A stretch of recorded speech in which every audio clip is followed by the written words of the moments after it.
Hello, everyone, and welcome to Lattes on My Mind. I'm Hannah. And I'm Felina. What are we talking about this fine, beautiful day, Felina? We have a Ristretto Ramble. Woo! Nothing like a Ristretto Ramble. So grab those lattes and join us for the journey.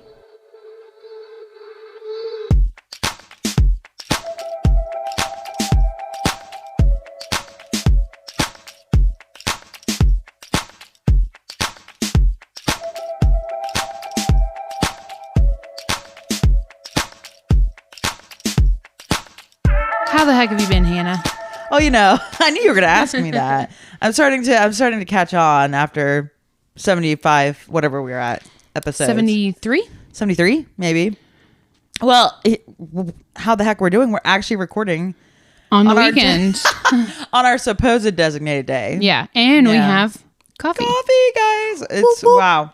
It's like we're really back into the swing of things. Yeah. It only took us like 500 months, but right. It's fine. Right.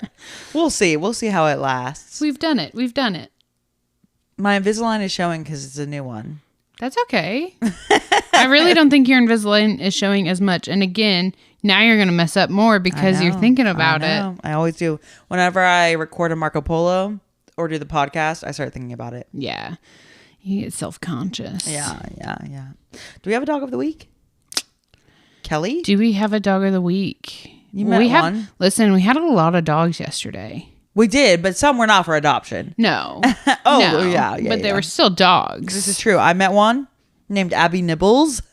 Yes. I met Einstein. Yeah. Einstein. She met Einstein. Yeah. Pretty They're famous. all cuties. They were so Yeah, we cute. had a day full of dogs. And you know what? It made the stress worth it. It did. Because I got to meet the dogs. Yeah, we're in our busy season. We are in our busy season. So we're both a little like, oh yeah, we're doing the podcast and like we're researching last night. So Here we are. But I chose a topic. I realized it wasn't enough. And I was like, maybe we should do a Ristretto Ramble. Exactly. And then we're being interrupted by the Sir Marshall. He is holding my car hostage because someone keeps parking before the gate and not in the back, and so then I have to park in front of his car, so then I block his car in, and then he conveniently has to take my car and waste all my gas. Okay, but that's what we started doing because we were tired of opening the gate, and so I always block Wes in. Yeah, we need to get one of those automatic gate openers. Yeah. ASAP. Very good. That's all he has to say about it. Anyways, what were we even saying? What was I even talking about? You were talking about... I don't know. Oh my gosh. It's lost forever. Thanks, Marshall. Mm-hmm. We were talking about dogs, but then we... Yeah, but then we kind of moved on. We moved on, yeah. We're in our busy season. Yeah, Ristretto Ramble. I had a topic, and I was like, this isn't enough. I guess we're doing a Ristretto Ramble. And I was like, now I gotta find another topic that I can't find a lot of information on. Right. And then I was like, I exited out of my notes, and then I saw like last second it pop up. I was like, what even was that? And I had already taken notes on some of this first topic. And I was like, oh. I don't think we've talked about that. But if you guys remember, it's okay. This will be a whole different experience because you know me and Felina. We don't. Yeah. So I'm sorry if we're repeating a topic. I don't think we are. I think that it was one that I started. And you also realized it wasn't enough. Realized it wasn't enough. And then I was like, I don't have another topic. I need to find a bigger topic to do a full episode. See, I'll do that. I'll be like, okay, Ristretto Ramble. And then the topics become like one whole topic because it's so huge. And then I'll be like, oh, here's a whole topic. And it's not. I have to make it a Ristretto Ramble. It's never I have the second problem. I'm like, I don't have I don't have enough information. Sometimes the McDonald's episode. McDonald's. If you haven't listened to it, you should go listen to it. The McDonald's episode was supposed to be a Ristretto Ramble. And I was like, dude, I might have too much. Right, and that was the first time that's ever happened to me. Really? Yeah. That happened to me with Robin Hood. That happened to me with another one. I think Jeanne de Clayson, the pirate. I think she was going to be part of a Ristretto Ramble, and then she ended up being like the whole episode. Yeah. That happens to me a lot. Yeah. So I'm not going to find anything on that. See the suffering we go through for you guys? Yeah, guys, you should appreciate the effort. As I'm like, yesterday we just... Hey, but that's the effort we're able to put in, okay? Right. Okay. This is all the effort I have right now. We're all busy in this world, okay? Yeah, we're in our busy season. We got approved for overtime. Holla. I have a second job. We're both renovating our houses still. Felina is a lot further along than I am. Yeah, I am. She actually has like couches. Yeah. I don't have a couch. Well, I had couches the whole time, but this is true. Our couch had been given to us. Yeah. And it was falling apart. And we're like, we're just going to get rid of it because there's no point in moving it. But now we're just like stuck with like no couch. But it's fine. It's all good. We have a bed. We sold 2 recliners yesterday, and I'm shocked they sold. I forgot about them. I was like, bro, homie, like, do they know? Do they know about them? They're covered in paint. They have like paint specks on them from where we painted our ceiling.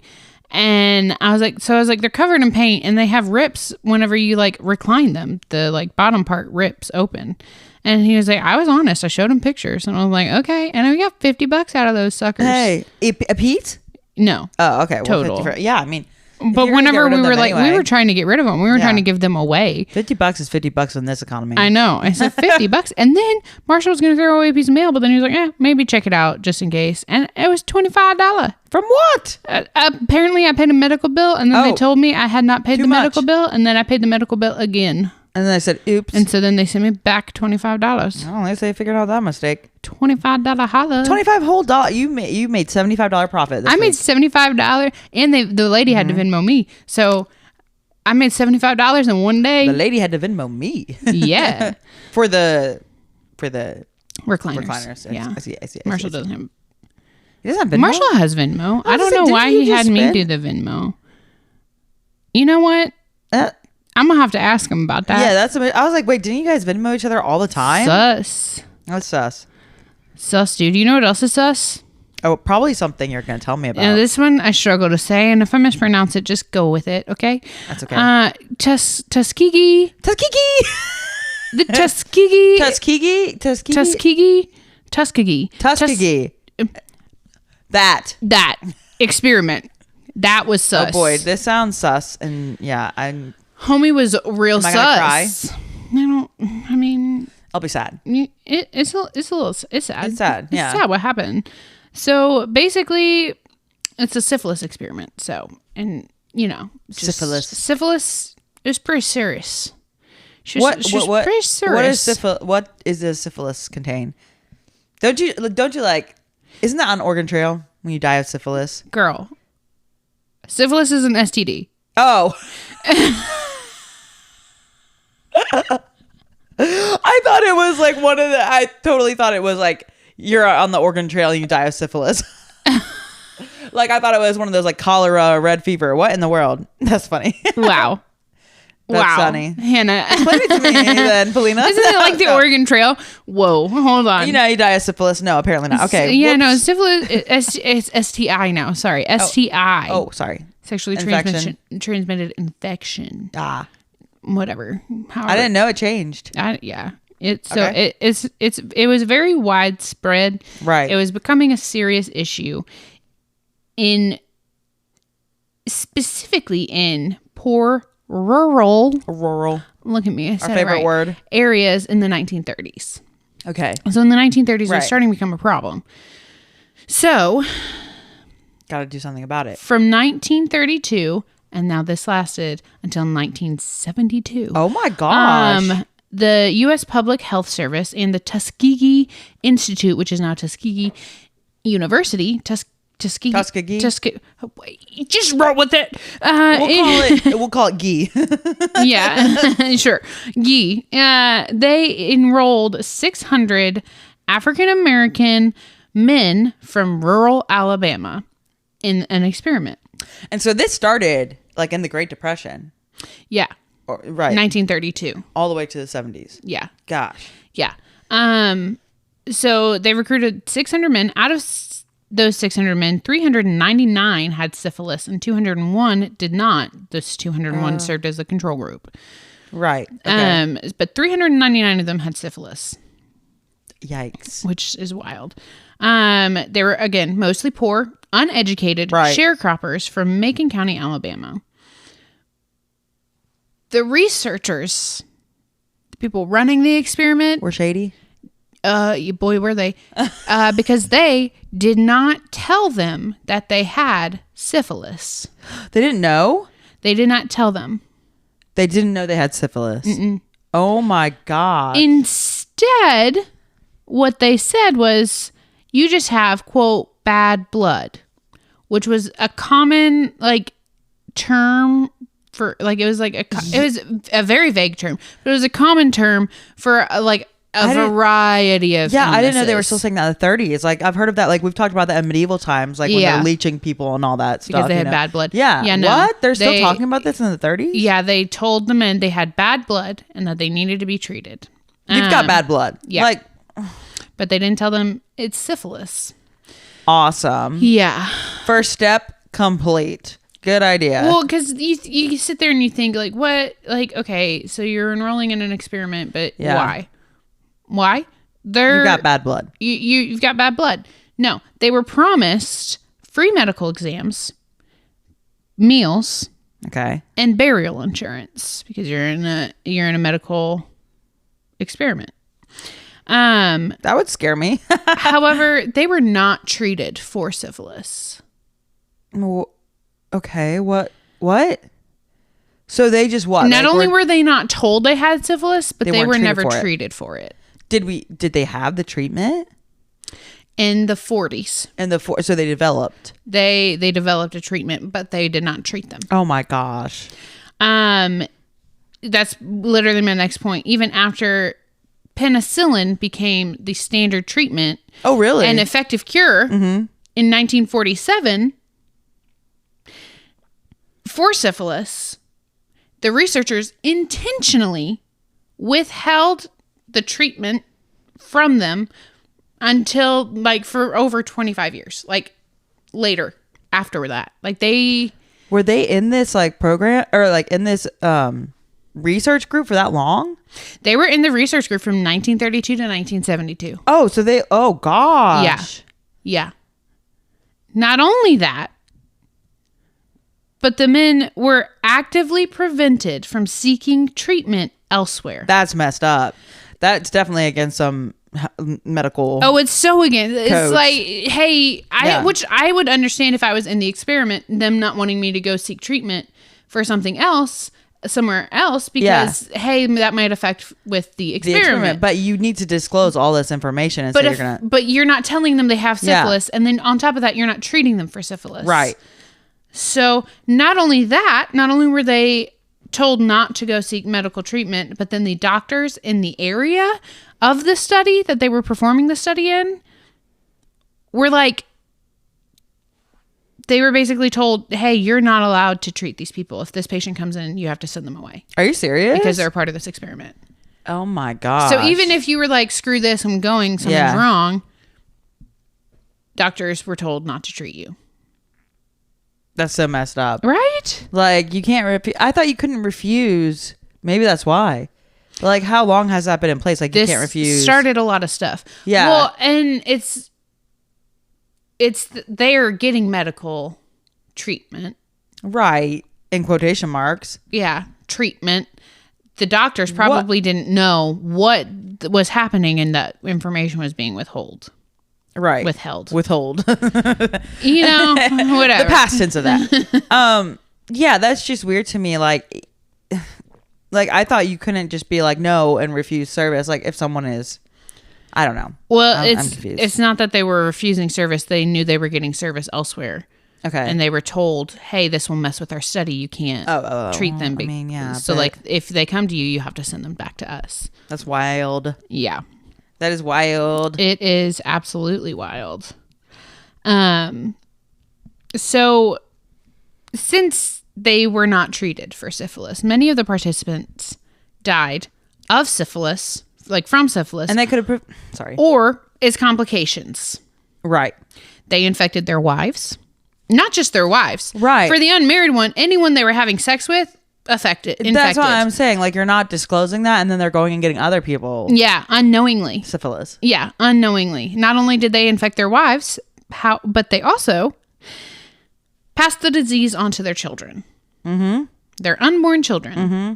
So, again, the goal was not to find a cure, obviously, or not to find the right treatment for syphilis, because once penicillin came around, they still withheld this information. The goal was to see how syphilis affected patients long term. That was the goal. Was to see what does this disease do to us if it goes untreated. That's why they didn't tell them, but that's so... Yeah. Why? If you have the cure, then who cares what it does?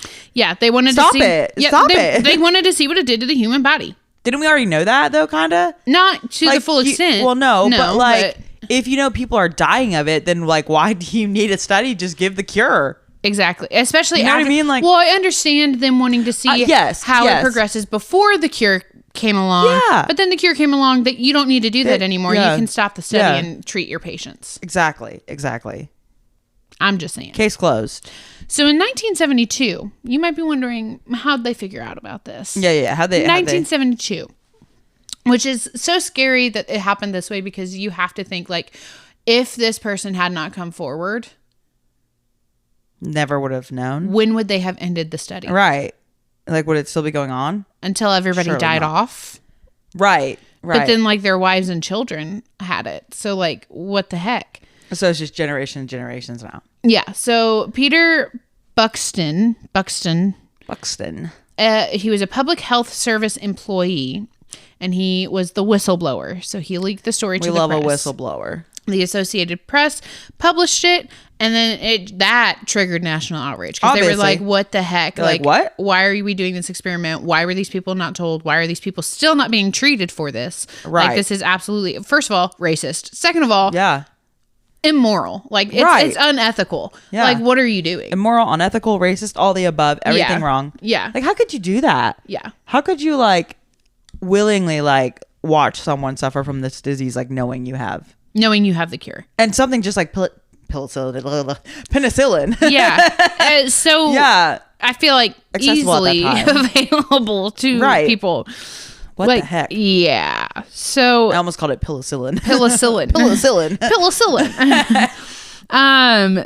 So obviously national outrage. Right. The study was immediately shut down. Thank God. And a class action lawsuit was filed on behalf of the survivors and their families. So the survivors. So this medical facility, you said, is now a college?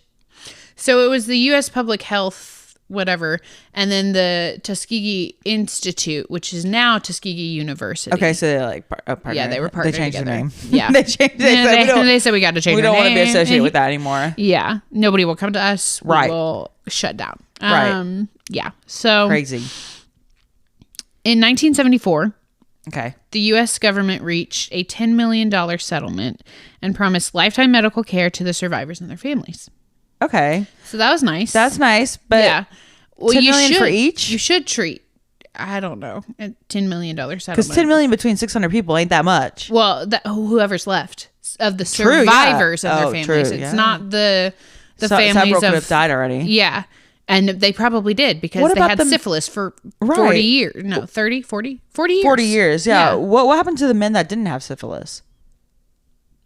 Like, they were the control group, but like... So they were hey, you're this person's age. So they just kind of just whatever? So like that, yeah, I guess. I don't know. They weren't part of the lawsuit, I assume. They still weren't. I mean, I guess not. I mean, what? I was just curious what... Because they're just a control group. Yeah. But... It's not like, whatever. Yeah. Interesting. Anyways, so for decades, there was no formal apology made. It was just, hey, you started a class action lawsuit and obviously you won. So here's your money. Are you kidding me? So there's no formal apology. Y'all best be. I know, for real. Until May 16th of 1997. Bill Clinton publicly apologized on behalf of the U.S. government. Oh, Bill Clinton did, huh? To the survivors and the survivors' families. And he said, quote, "What was done cannot be undone, but we can end the silence. We can stop turning our heads away," end quote. Right. Correct. Correct. That doesn't feel very apologetic. I mean, well, yeah. Well, someone did it at least. I guess. It's not like, I'm so sorry, this never should have happened. It was, what was done can't be undone. Well, it can't, but like... we'll stop turning our heads away. Yeah. Are you sure about that? You sure about that? Are you sure? Okay, but like, I always get confused about that. Like, how about the people that actually did it apologize? Like, exactly. Like, why aren't they apologizing? Right. I don't know. Well, they're probably dead by now. So, but like the medical, like, is that medical facility or whatever? Like, sorry guys, I was like adjusting my mic. Is that like medical facility still going on? The U.S. Department of Health? Well, I mean, I guess. Yeah. Oh wait, yeah. I guess. Yeah. I didn't know if it was. Well, yeah. So it makes sense why the government apologized because it's a government run. Yeah. Yeah. So yeah. I was thinking like a clinic for some reason. No. Well, they partnered with them so that yeah. people would sign up, basically. Sign up for this fun little experiment. Right. It's no biggie. You'll just be in it for 40 years and die off because we're not treating you for what you have. It's fine. I can't imagine being in a study for that long. Like, what? I know. The Tuskegee study profoundly changed how medical research is conducted. So this is the silver lining. Thank God. Yeah. So there was reforms and protections that were created, which like the National Research Act of 1974, the institutional review boards to oversee research involving human subjects. Right. The foundation for the Belmont Report, which set like ethical principles for human research. So like respecting the person, like getting their informed consent, not causing them harm, and then fair treatment and distribution of benefits / risks. So yeah, no kidding. It was basically like, hey, someone has to watch over the experiment to make sure you're running it correctly, and you have to treat the people properly, and you have to like inform them of what's going on and blah blah blah blah blah blah blah. So that's, again, silver lining. I will say, I'm going to bring it back down, sorry. At least 128 men died from syphilis or complications as a result of being denied treatment. Some died directly from the disease, and others died from conditions worsened by it, like heart disease, brain damage, organ damage. Right. So, which is still connected to syphilis. I mean... Right. Well, it's just like, yeah. At least 40 of their wives were infected with syphilis. Good night. And at least 19 children were born with congenital syphilis, which means that they were infected in the womb. So can you do anything about that? Like, if it's passed to you genetically? I think so. I think it's like literally curable now. Okay. Yeah. Well, yeah, now I'm sure, but like, I didn't know because it's different. Like, I feel like when you're born with something genetically. Yeah, I'm not 100% sure. I don't know. I'm not medical. So. Yeah, you guys can be like, she's dumb, but no, like I really don't know. Like, I'm like, can you just treat it with penicillin, or is it like a whole other thing? Well, penicillin is the cure, so there is a cure, but I don't. Yeah, that's true. I don't know if you're about born being with it? born with it. Yeah, I mean, if you're just gonna have it forever, like you can treat it with penicillin, but you still have it. You can still pass it. I don't know. I don't either. But experts believe that the true total was likely higher. Yikes. So like the numbers were likely higher, but they're not documented because the experiment ended and people left the experiment. And so we'll never know. So how did what was his name? Buxton? How did he find out? Was he one of the medical guys? Yeah. Okay. Oh, I thought he was one of the participants. Sorry. Yeah. That's why I was like, how did he find out? He worked for it. And thank God. He was like, yo, this is what's going on. Yeah. And then everybody was like, excuse me? So, yeah. Yeah. I wonder if they knew going into it, like all the details, or they just found out, like the people working for it, and then they were like, "Oh crap!" And they found out after, but they had to like sign an NDA or something. Right. Like, what do you do? What do you do? That's crazy. Know. I'm sure, like obviously the higher ups knew about it. Oh yeah. But, the low men on the totem pole probably were not informed completely everything. So yeah, that's the syphilis experiment. So if anybody's ever like, we love the U.S. government, you should just be like, what about the men who lost their lives in the Tuskegee syphilis experiment? I've never heard anyone straight up say they love the U.S. government. Or not even that they love it, but like, oh no, they wouldn't lie to us. Oh, they... Bring that one up. Yeah. There's a Thanksgiving topic for the family dinner. Nothing like a good Thanksgiving topic, especially having to do with the government. Oh yeah. We love those. So, Good night. this is all around a government one because Operation Paul Bunyan is what we're going to talk about next. Paul Bunyan. Wasn't he the guy with the axe? Yeah. Okay. Yeah. Yeah. So it's a play off of that. It's a play off of that. This one is so stupid. It's so dumb. It's so ridiculous. It's dumb. It's ridiculous. It is. So Operation Paul Bunyan was the almost start of World War III. Awesome. Yeah. We're still waiting for that one. Yeah. So it almost started over something so simple, and it's crazy.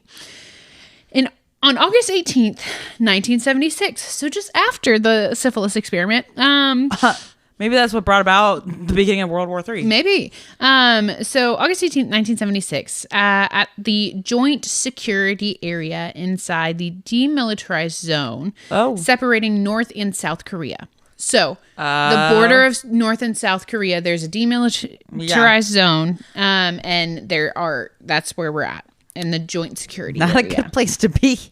No.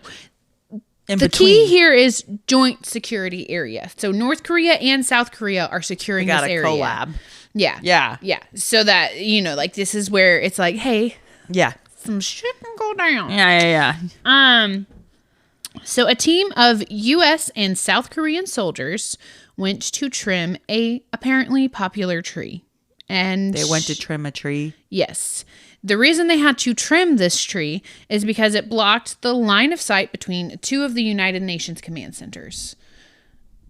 Okay. Not command centers, observation posts. Okay. So the United Nations... You're going to tell me this all started over a tree? I know. Trimming a tree so that they could see the other observation posts if they needed to communicate with each other. Just cut the branches and be done. Right, that's what they were doing. okay, Paul Bunyan. So this group was led by American captain U.S. Captain Arthur Boniface? I don't know how to pronounce it. Oh, is it like Bonaface? Bonif. I think it's Boniface.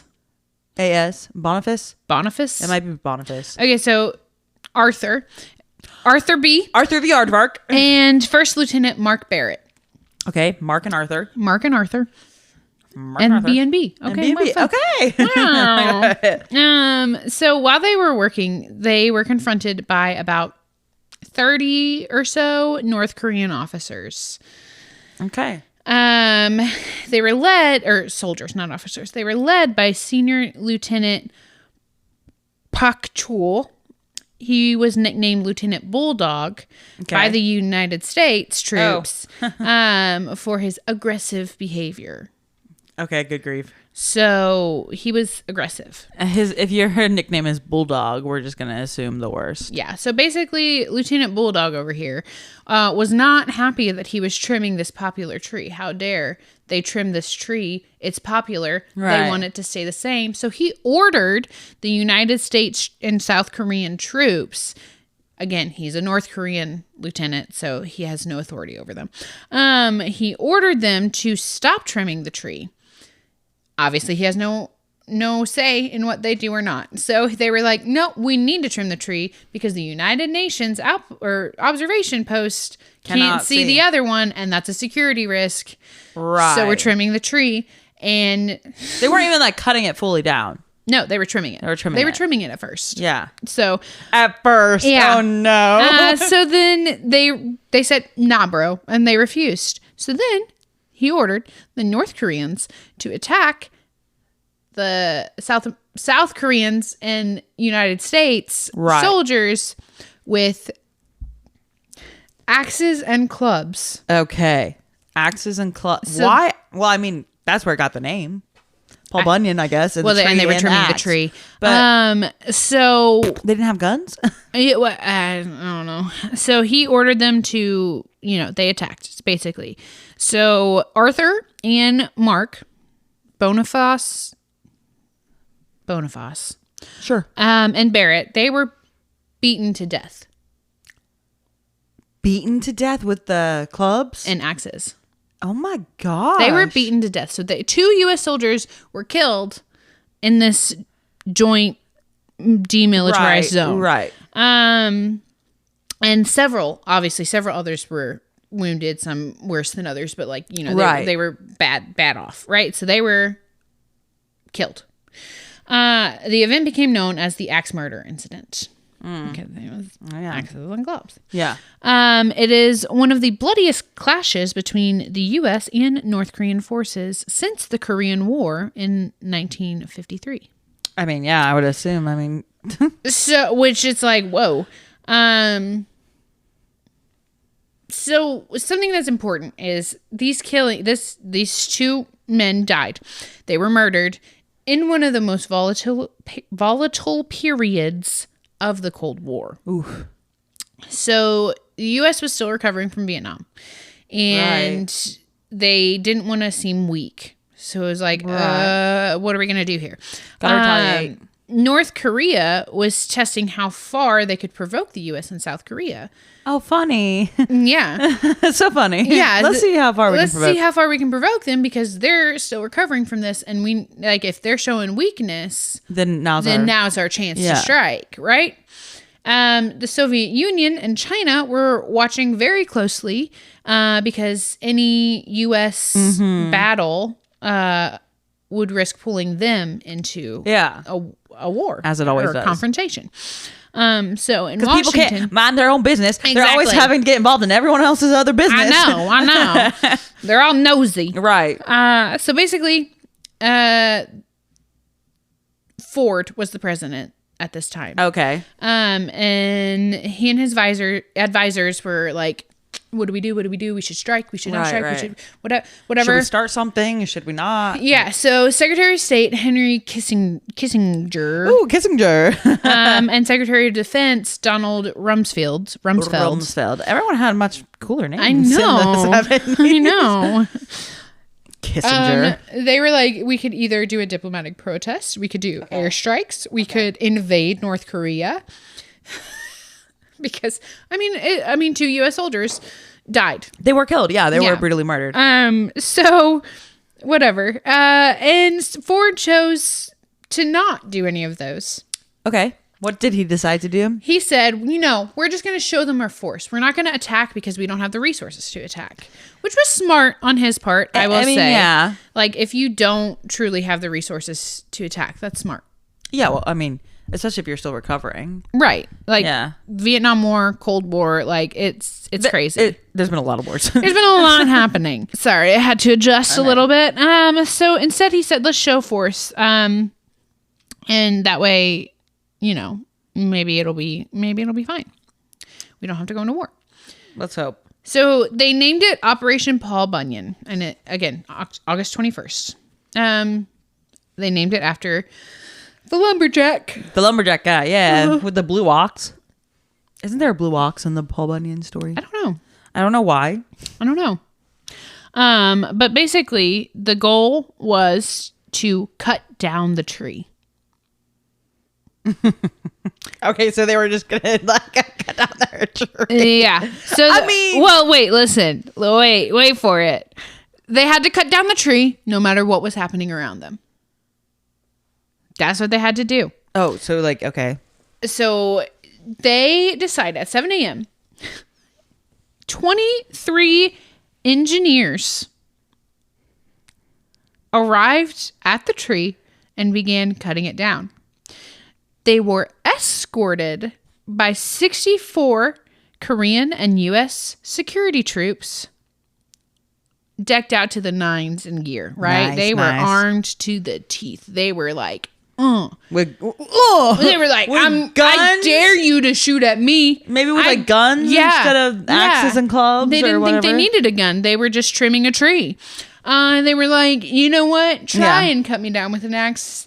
I'll shove a grenade in your face. Yeah, I don't know. Sure. So they were decked out. Okay, that's overkill enough, I feel, for 23 engineers to go out to cut down a tree.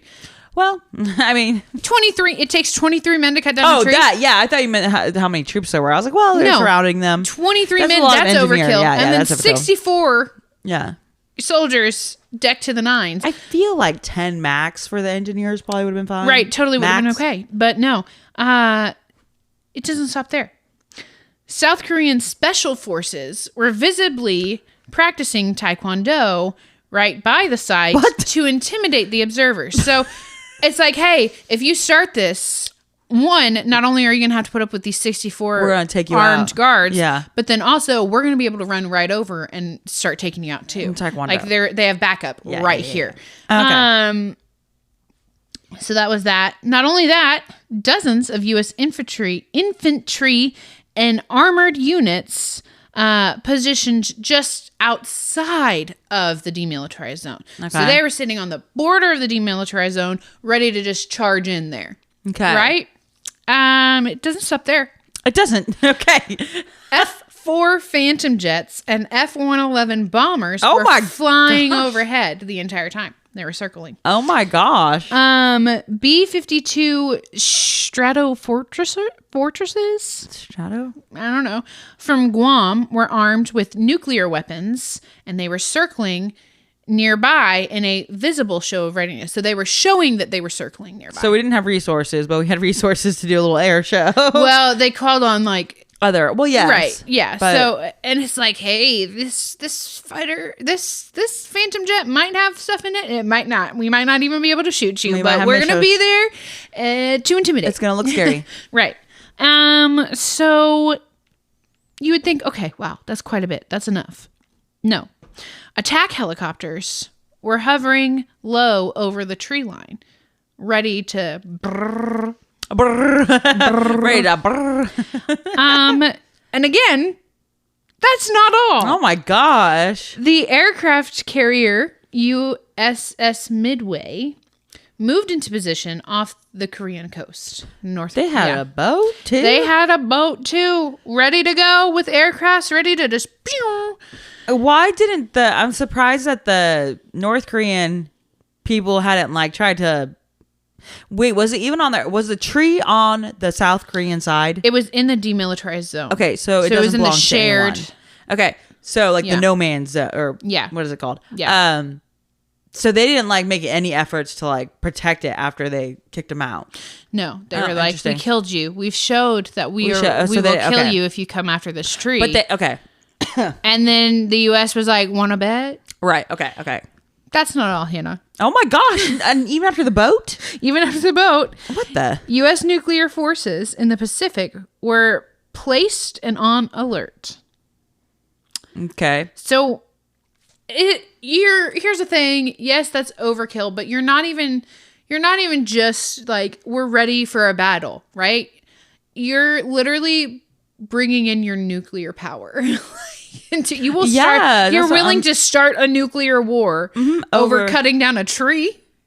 Well, I mean, they were just trying to trim it. They were just trying to trim it, and then they were like, "We're just going to cut the whole thing down." Yeah. So yeah, petty. It was the most intimidating non-combat deployments in modern military history. Wow. So he was basically over a tree. Over a tree. So like. Why couldn't they see past this tree? Like, how big is this tree? I'm assuming it was a relatively large tree. Oh, well, yes, because it's probably been growing for like thousands of years. And they literally were just trying to trim it down on the side so that they could see their observation post. Yeah, a tree that was involved. Look at Operation Paul Bunyan tree. Okay, yeah, and then it should pop up. But I don't know if it will because it's been cut down. Well, yeah, but so I don't know. Surely, I mean, if it's the 70s. Well, and it's very bold of North Korea to be like, take this down and then, or stop doing this, and then be like, no, and then they're like, fine, we'll just kill you. Like what? Like what? I'm sorry, what? I'm trying to see. I mean, it looks like is that an actual photograph? I don't know. Well, that's like trimmed down. There's a stump trimmed down, which is not blocking anything. No. What the? Oh my gosh, your shoulder. My shoulder popped. I don't know if they heard that, but man. So basically, dang. North Korea sees all this happening and they're like, okay, fine, let's get our troops ready. Because the massacre happened, and then 3 days later is when Paul Bunyan happened. They got all that together in 3 days. I know. So North Korea very quickly started mobilizing its own troops. So thousands of North Korean troops were ready for what they feared would become an invasion. Was basically like, oh shoot, we killed them and now they're coming to invade us and now we're at war. Yeah, I know. They started it. I know. So for several hours, so they're standing guard for several hours. Just right. One small step away from open combat, basically. Like, I'm not even, like, one misfire away from open combat. Also, if this is it, I'm kind of disappointed. I don't think that's it. Sorry, guys. I'm still looking at this tree. Like, what was so special about? I thought it was like a really cool like tree that had been. I don't know. They just said it was a popular tree. It's a popular tree. Yeah. So North Korea did not interfere, obviously. With I mean, they have nuclear weapons. Yeah, and not only that, but you're outnumbered vastly. Yeah. So they have like helicopters and jets. And so they didn't interfere. They just watched and they were waiting. Shed a tear in silence as they cut down the tree in 45 minutes. What? It took them that long with the 23 guys? 23 guys, 45 minutes. Come on, guys, pull yourselves together. To cut down a tree. Which is why I don't think it's that tree. Unless the tree has started growing back, and that's a picture of that. Yeah, maybe. You know? I know you have to be careful when you're cutting down a tree because, like, but it's like out in the middle of a field almost. If that might not be the tree. That might be the tree. Yeah. My gosh. Yeah. Well, but it has to be like one of the only trees over there, right? Because it's blocking. So like it's not like surrounded by tons of trees because then you. I have no idea. Path.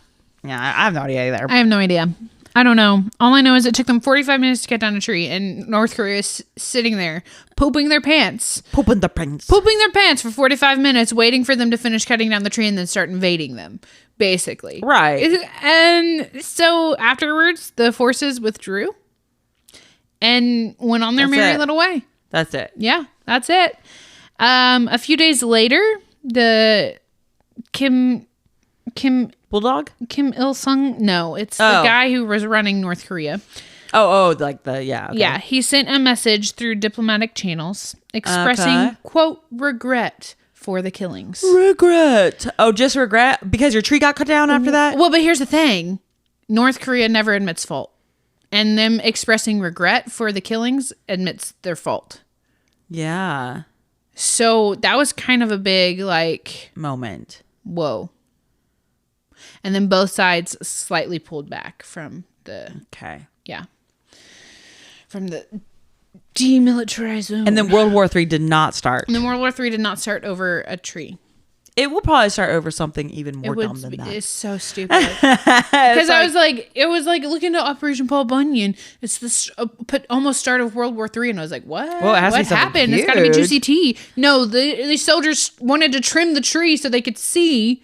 And then you killed them, and then that almost started World War III. It was juicy tea. It was high school drama. Well, but like, think about it though. If like Ford had decided to like attack, that would have started World War III. Oh yeah.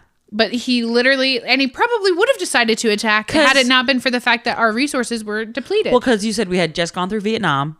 Yes. We're in the Cold War. We were in the Cold War. What was the Cold War again? I can't remember. It was the Soviet. I thought it was kind of like, I always think of the Cold War as being like very like a wasn't it the Soviet war, and the U.S.?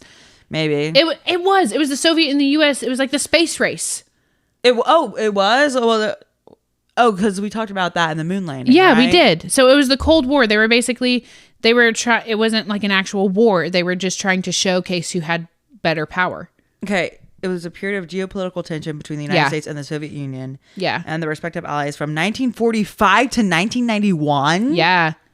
Yeah. Good it wasn't night. an actual war. It was a nuclear power struggle. That's what I thought. I think of it as like a standoff. Yeah. It was a power struggle of, do the Soviets have the power? Do we have the Soviets power? at the top, Yeah. or are the Americans at the top? Yeah. That's what it was. It wasn't an actual war. So we were like a Cold War, kind of like, we're just kind of like, what you doing over there? What you doing over there? Yeah. Like, who's gonna attack? Yeah. What the heck? Yeah. So then so we were in the midst of that issue. Right. We had just gone out from Vietnam, and then we were like, we don't really have, we can't really afford another war right now, but sure, let's invade North Korea, you know? Yeah. And then it was like, no, I'm actually just going to intimidate North Korea. I mean, sure, it'd be one thing if you were like, going in and like destroying people's resources by cutting down like all these trees for no reason. They were like, trimming that's one thing. a tree. They were literally just trying to trim one tree. And like, if you like, I think you should be like, I love trees, so be mindful of them. They give off, blah, blah, blah. Right. But like, sometimes you do have to cut them down. It's a United Nations too. It wasn't even America. It was like it was a United Nations observation. Well, they're not post. Part of the United Nations. I know, but like North Korea. So they're like, I know, but right? like it's like right. It's not even like it was an American thing. American and South Korean soldiers were present. But it just so happened that 2 American soldiers were killed. So they were waiting for America to strike back. They should just let some women take care of it. Literally, been like, listen, you know what? Those women would be like, let me get those hedge cutters. We'll just and we're good. Yeah, it would have been done. Yeah, it would have been good. It would have been Gucci. Anyways, yep. Aye. So those are my 2 little mini topics for you. Hope you enjoyed them. Some political intrigue for your afternoon. I know what we were talking about earlier. We were talking about the animal of the week. Oh my gosh. Our animal of the week is Kelly. And I did not get to meet her, but I saw some cute pictures of her. Yes. Do you know anything about Kelly? Kelly is around 5 years old. She is a mix. I know there's like... She's like brown and white. She's a cute pit and beagle mix, I believe. Adorable. She was so sweet. I walked in and she literally came right up to me, and then someone walked by the window and waved at the person who had brought her, and she literally went and ran and stood by the window, and then they had to come in. Oh and my give her love. gosh. She was so sweet. And she licked your pants. And she licked my pants. She did lick my pants. And then Einstein licked my pants. Yeah, he was like, Yeah, well, he was sniffing my pants. Einstein's another dog. Yeah. Anyway, so yeah, Kelly. Yeah, she is with Fairy Tales Pet Adoptions. If you would like to, if you're interested in Kelly, you can reach out to them on their Facebook page. I believe they have all their contact Instagram information. and all that. Yeah, on their Facebook, I believe. Yeah.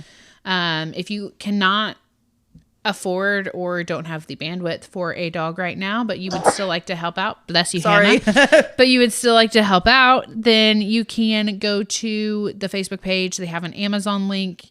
You can donate there. You can give like Amazon cards. You can even just donate money so that they can order it themselves. They're also having Wolfie. If you donate, you get like a book or something from Wolfie from last week's Animal of the Week. So cute. They also like do like oh my gosh, I just completely blanked. But if you like, I don't, guys, just go check them out because I forgot what I was gonna say. Yeah, you can also have, and then I just Yeah, you can also foster. So if you want to help, but you can't commit to owning, you can foster a dog because they have to find shelter for all these dogs, and they're kind of overrun. Oh, that's what I was gonna say. They have lots of surgeries going on right now that they need help paying for. Yes. So like that's really important. Yeah. So if you find it in your hearts to donate, by all means, go for it. Or adopt Wolfie or Kelly. Because they are just or any of the other ones. Right. There was Buzz Lightyear more. was in the other day Buzz for Halloween. Lightyear. I don't know.